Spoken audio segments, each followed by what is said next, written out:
Johnstone19.com. Creativity with passion for a purpose.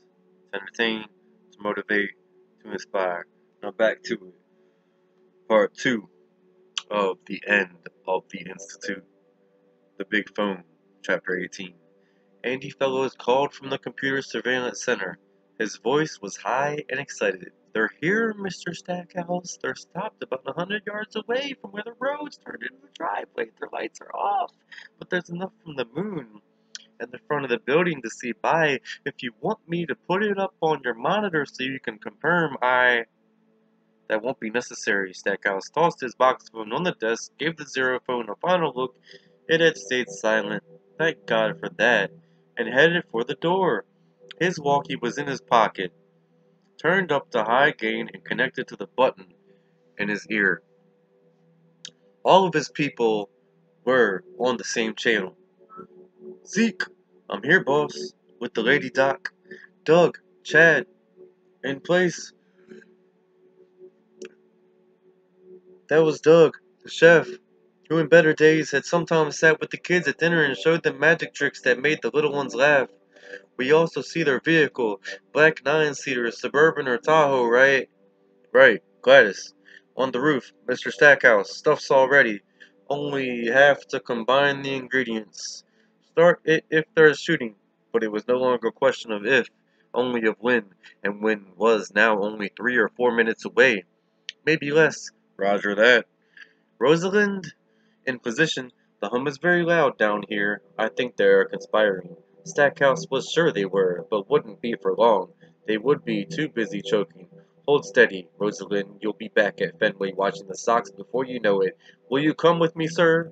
"Only if I can cheer for the Yankees." He went outside. The night air was pleasantly cool after a hot day. He felt a surge of affection for his team, the ones who had stuck with him. They would be rewarded no matter what. If he had anything to say about it, this was hard duty, and they had stayed behind to do it. The man behind the wheel of the Suburban was misguided, all right. What he didn't understand, couldn't understand, was that the lives of everyone he ever had loved depended on what they had done here. But that was over now. All the misguided hero could do was die. Stackhouse approached the school bus parked by the flagpole and spoke to his troops for the last time. "Shooters, I want you to concentrate on the driver, all right? The one wearing his hat backward. Then rake the whole damn thing, front to back. Aim high for the windows, knock out that dark glass. Get headshots, acknowledge." They did. "Start firing when I raise my hand. Repeat, when I raise my hand." Stackhouse stood in front of the bus. He put his right hand on its chilly, dual-jeweled surface. With his left, he grasped the flagpole. Then he waited. Chapter 19 of The End of the Institute. The Big Phone. Part 2 of The End of the Institute. The Big Phone. Chapter 19. "Drive," Tim said. He was on the floor behind the driver's seat. Luke was beneath him. "Please don't make me do this," Mrs. Sigsbee said. "If you just let me tell you why this place is so important. Drive." She drove. The lights drew closer. Now she could see the bus and the flagpole and Trevor standing between them. "I must turn the air conditioner down, and then I'll be back."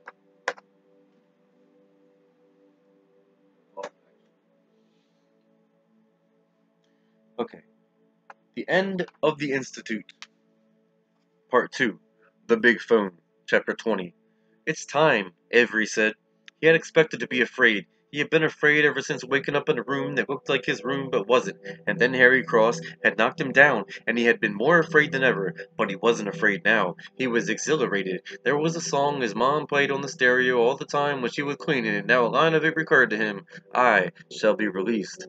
He walked to the Ward A kids, who were already circling. Kalisha, Nikki, George, and Helen followed. Avery held out his hands. Kalisha took one, and Iris, poor Iris, who might have been saved if this had happened even a day earlier, took the other. The woman standing guard outside the door shouted something, a question, but it was lost in the rising hum. The dots came, not dim now, but bright and getting brighter. The Stasi lights filled the center of the circle, spinning and rising like the stripe on a barber pole, coming from some deep seat of power, going back there, then returning, refreshed and stronger than ever. Close your eyes. No longer a thought, but a thought, riding the hum.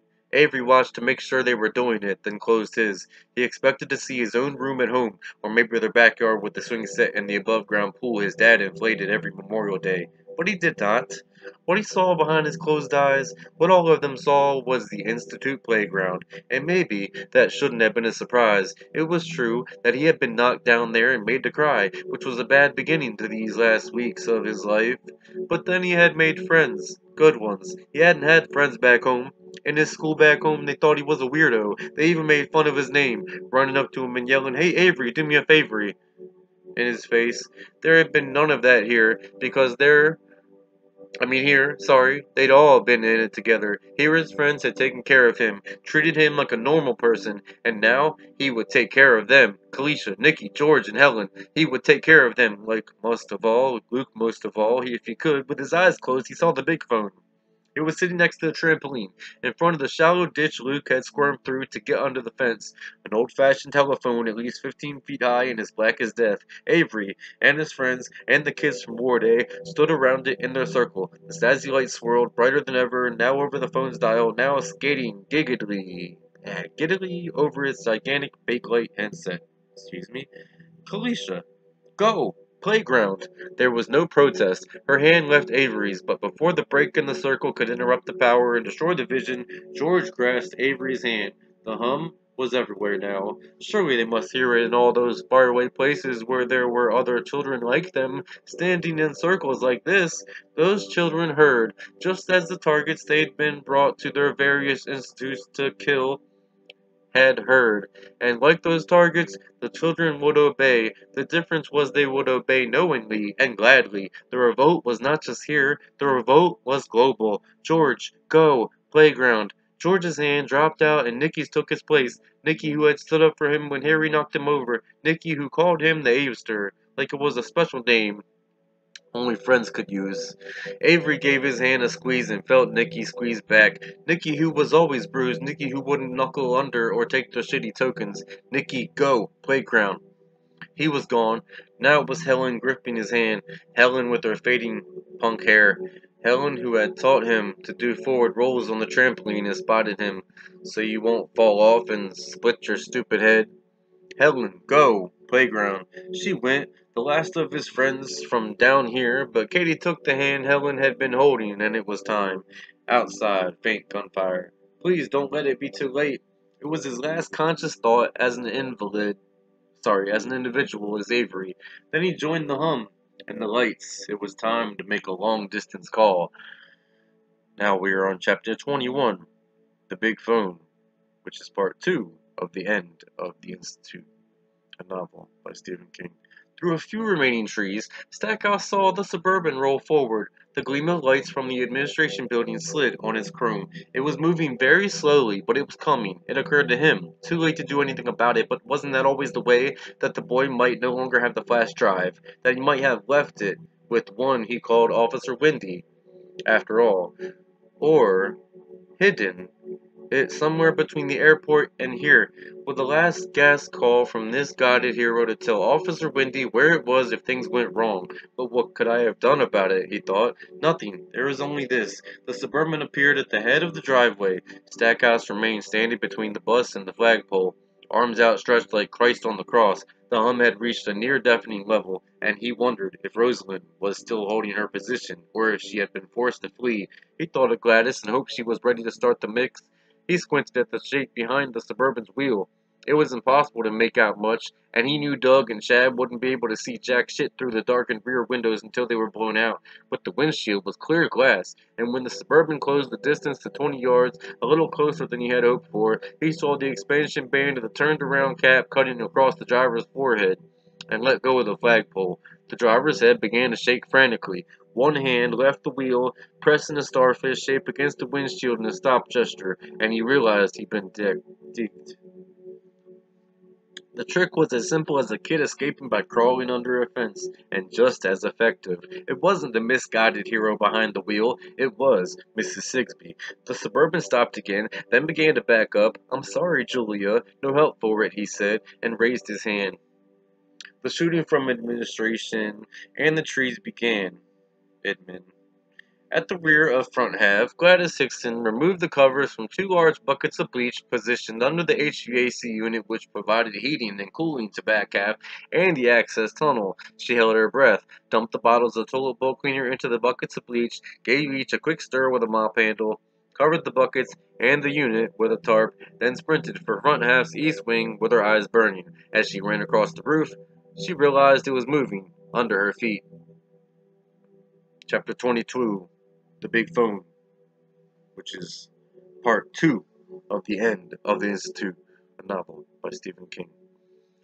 "No, Trevor, no!" Mrs. Sigsbee screamed. She was shaking her head back and forth from its position behind her. Tim saw her raise one hand and press it against the windshield. She raised her other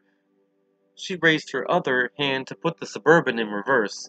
It had just started to move when the shooting began, some of it coming from the right in the woods, some from ahead, and Tim was pretty sure from above. Holes appeared in the Suburban's windshield. The glass turned milky and sagged inward. Mrs. Sigsbee became a puppet, jerking and bouncing and making stifled cries as bullets hit her. "Stay down, Luke," Tim shouted when the boy began to squirm beneath him. "Stay down." Bullets punched through the Suburban's rear windows. Shards of glass fell on Tim's back. Blood was running down the rear of the driver's seat. Even with the steady hum that seemed to be coming from everywhere, Tim could hear the slugs passing just above him, each one making a low zzz sound. There was the spang-spang of bullets punching through metal. The Suburban's hood popped up. Tim found himself thinking of the final scene in some old gangster movie, Bonnie Parker and Clyde Barrow doing a death dance as bullets ripped into their car and into them. Whatever Luke's plan had been, it had gone disastrously wrong. Mrs. Sigsbee was dead, but he could see her blood spatter on the remains of the windshield. They would be next. Then screams from ahead and shouts from the right. Two more bullets came through the right side of the Suburban. One of them actually touched the collar of Tim's shirt. They were the last two. Now, what he heard was a vast, grinding roar. "Let me up!" Luke gasped. "I can't breathe!" Tim got off the boy and peered between the front seats. He was aware that his head might be blown off at any second, but he had to see. Luke got up beside him. Tim started to tell the boy to get back down, but the words died in his throat. This can't be real, he thought. It can't be. But it was. Chapter 23, The Big Phone, which is part 2 of The End of the Institute, a novel by Stephen King. Avery and the others stood in a circle around the big phone. It was hard to see because of the Stasi lights. So bright and so beautiful. The sparkler, Avery thought. Now we make the sparkler. It coalesced from the lights 10 feet high and spinning brilliance in every direction. The sparkler wavered back and forth at first. Then the group mind took firmer control. It swung against the phone's gigantic receiver and knocked it from its gigantic base. The dumbbell shape landed askew against the jungle gym. Voices in different languages spilled from their mouthpiece, all asking the same questions. "Hello, do you hear me? Hello, are you there?" "Yes," the children of the Institute answered, and in one voice, "Yes, we hear you. Do it now." A circle of children in Spain's Sierra Nevada National Park heard. A circle of Bosnian children imprisoned in the Dinaric Alps heard. On Pampas, an island guarding the entrance to Amsterdam's Arbor, a circle of Dutch children heard. A circle of German children heard in the mountainous forests of Bavaria. In Pietrapertosa, Italy, in Namwan, South Korea, 10 kilometers outside the Siberian ghost town of Chersky. They heard, they answered, they became one. Chapter 24 now. The End of the Institute. Part 2. The Big Phone. Kalisha and the others reached the locked door between them and front half. They could hear the gunfire clearly now because the hum had abruptly stopped, as if somewhere a plug had been pulled. "Oh, it's still there," Kalisha thought. "It's just not for us anymore." A groaning began in the walls, an almost human sound, and then the steel door between the access tunnel and front half's F-level blew outward, smashing Rosalind Dawson before it and killing her instantly. The door landed beyond the elevator, twisted out of shape where its heavy hinges had been. Above, the wire mesh guarding the overhead fluorescent tubes was rippling, casting crazy underwater shadows. The groaning grew louder, coming from everywhere. It was as if the building were trying to tear itself apart. In the Suburban, Tim had thought of Bonnie and Clyde. Kalisha thought of the Poe story about the House of Usher. "Come on," she thought at the others. "Fast." They ran past the torn door with the torn woman lying beneath it in a spreading pool of blood. George, what about the elevator? It's back there. Nikki, are you crazy? I don't know what's happening, but I'm not getting it. Any goddamn elevator. Helen, is it an earthquake? No, Kalisha said. Mindquake. I don't know how they're doing it, but that's what. She took a breath and tasted something acrid. It made her cough. That's what it is. Helen, something's wrong with the air. Nikki said, I think it's some kind of poison. Those fuckers, they never stop. Kalisha shoved open the door marked stairs, and they began to climb. All of them coughing now, between D minus and C minus level. The stairs began to shake beneath them. Cracks zigzagged down the walls. The fluorescence went out and the emergency lights came on, casting a flat yellow glow. Kalisha stopped, bent over, dry retched, and then started up again. George. Ah, shit. Alright, that's the end.